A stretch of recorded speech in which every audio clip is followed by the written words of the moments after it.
My name is Rob Spence, and I'm a cyborg. I lost my eye after a shotgun accident 6 years ago. These engineers helped me build a prosthetic eye with a wireless video camera inside. Now, they call me EyeBorg. This is Adam Jensen, the main character from the video game Deus Ex: Human Revolution. He's also a cyborg, but from the year 2027. He's got a camera eye as well, and some other high-level augmentations. I recently traveled around the globe to meet some of today's most advanced cyborgs. I wanted to find out how far off we are now from Adam Jensen's prosthetic technology. Naturally, the eye is the first thing I wanted to look at. Prosthetic eyes in the world of Deus Ex are digital, and they interface directly with the brain. My own bionic eye is simply a camera that transmits video to a receiver with no connection to the optic nerve. I went to Finland to meet Mika Terho, a blind man who actually had such a connection. I was involved in a research project in November 2008.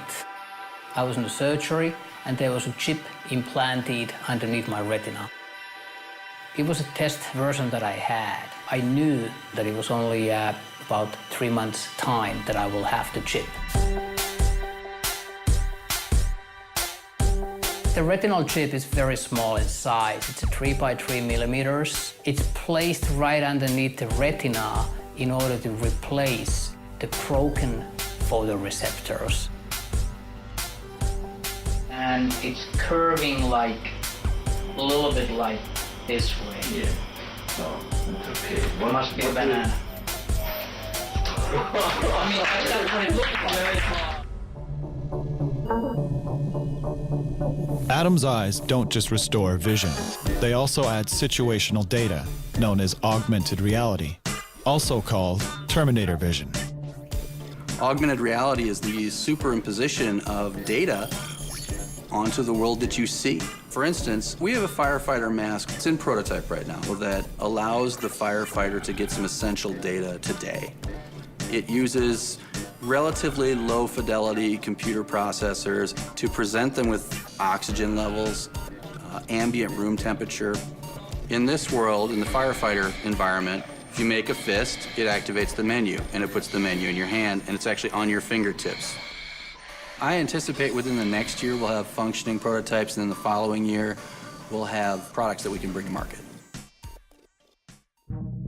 Adam's eye is a combination of a video prosthetic that replaces his eyeball, like my own, that is connected to his optic nerve, like Mika's retinal chip, and that incorporates augmented reality, like Tanagram Partners' Fire Mask. It would appear that we have the building blocks for Adam's prosthetic eye today. But what about prosthetic arms? Prosthetic arms in the world of Deus Ex are much stronger than human arms, and they have more options.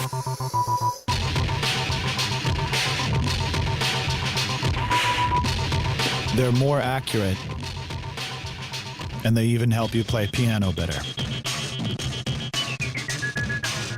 Meet Jason Henderson from West Virginia and Kieran McCammon from California.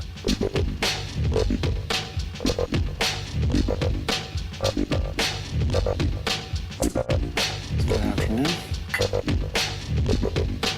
So these arms are what? I mean, how do these arms work? The remaining muscles that are in your arm have electrical signals that come from your nervous system, and Like these ones? yeah. So I have a myoelectric sensor, one here, and then another one on the other side. So when I contract one muscle, then the hand opens. When I contract the other muscle, then the hand closes. Can you flip the bird with your... I can, yeah. I don't have to put that in there. I don't care. Okay. And then I have a wrist rotation unit, which is independent of the hand, where if I contract both muscles at the same time, I can essentially rotate the hand one way or the other. I am now filming your bionic hand with my bionic eye. That's pretty cool. So it's kind of I'm thinking, but I'm not thinking, okay, I've got to open my hand. I'm just thinking as if I had a hand there and I just want to open it. Where's biomechanical technology going in the future? You know, I think this has laid a good foundation with the product like such as the iLim, and I don't know if it'll be robotics that ultimately replace missing body parts, but genetically, I mean, I can see it becoming very quick, you know, next decade or so. Like growing clone genetic arms of your own body? Yeah, like yeah, I can just see growing other adjacent arms and seeing if they can attach them? Yeah, I mean, if you plot out, you know, the most famous, I think, Moore's Law, and you just plot the speed, the processing speed of CPUs, you get an exponential curve. For every 18 months, biomechanical devices double in their capabilities, in how better they are in terms of being close to the human body. Weapons, that would be an interesting one.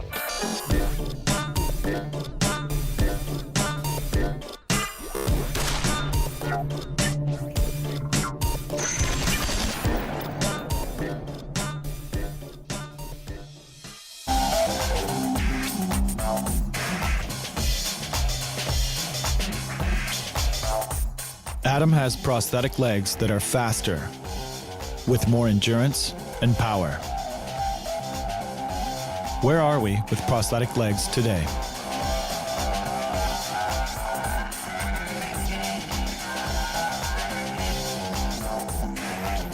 I met with David Johnson, a research and development engineer at Össur, a world-leading prosthetic legs company in Iceland. And this is Staff Sergeant Heath Calhoun from Tennessee in the United States, who is actually pretty quick.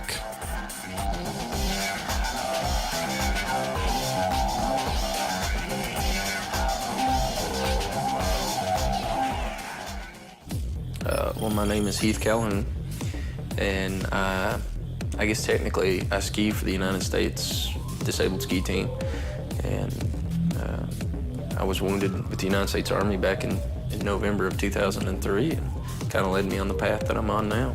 These are your prosthetic legs here that you walk around on all the time. You have a knee unit, the pylon, and then the foot. You got flex in the heel, you got, and it's split so that you get it to flex on both sides. Like a ninja slipper. Like, yes. The knee is a hydraulic knee unit that has a microprocessor inside it. The knee is updated, the microprocessor is updated 50 times a second by a sensor that's in this pylon that tells the knee whether or not to add or remove hydraulic resistance.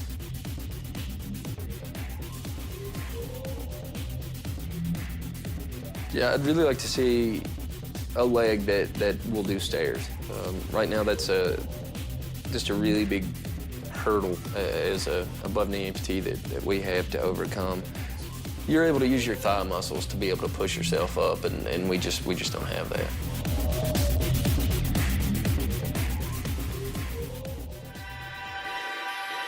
At Össur Prosthetics in Iceland, they've developed technology that addresses this problem, the power knee.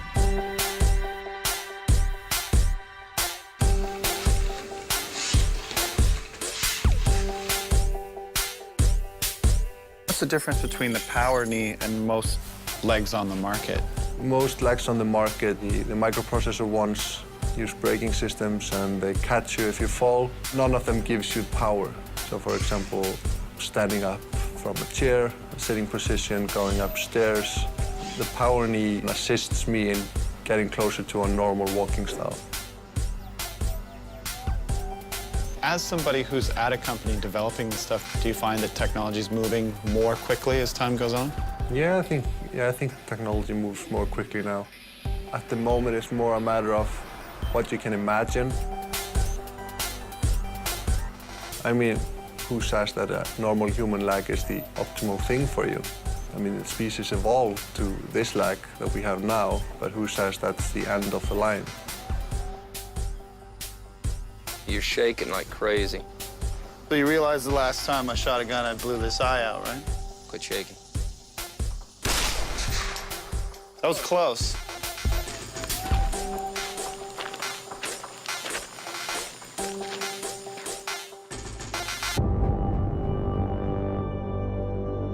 Prosthetic arms and legs are beginning to approximate the functionality of our natural limbs. Current bionic technology uses external and kinetic sensors. We're only just beginning to experiment with neural prosthetics like those of Adam Jensen. Is the technology that Adam Jensen have possible by the year 2027? Absolutely. Absolutely will we get there. But the real challenge is the brain-to-machine interface. Every brain is unique, and it grows based on your experience. So where you process a certain piece is relatively where I process it, but there's not an exact location. Well, if you compare any other technical device, cell phones or whatever, and then just the rate of development is so quick. So retinal implants, artificial prostheses will definitely follow the same path. That's an interesting one. I mean, choosing to have your limb removed so you can get a bionic replacement because it's better than the real thing. I'm sure there's going to be a lot of ethics debates around whether that's even medically ethical. I think technology moves quicker than we imagine. And there are small places here and there in the world trying to do stuff that you don't even know about.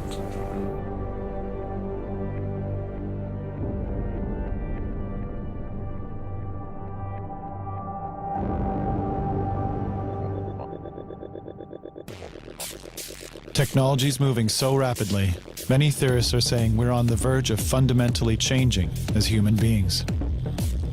In the meantime, for those of us missing parts of our bodies, we'll keep exploring and upgrading. It's possible we are the pioneers of a new cybernetic age, not unlike the world of Deus Ex Human Revolution.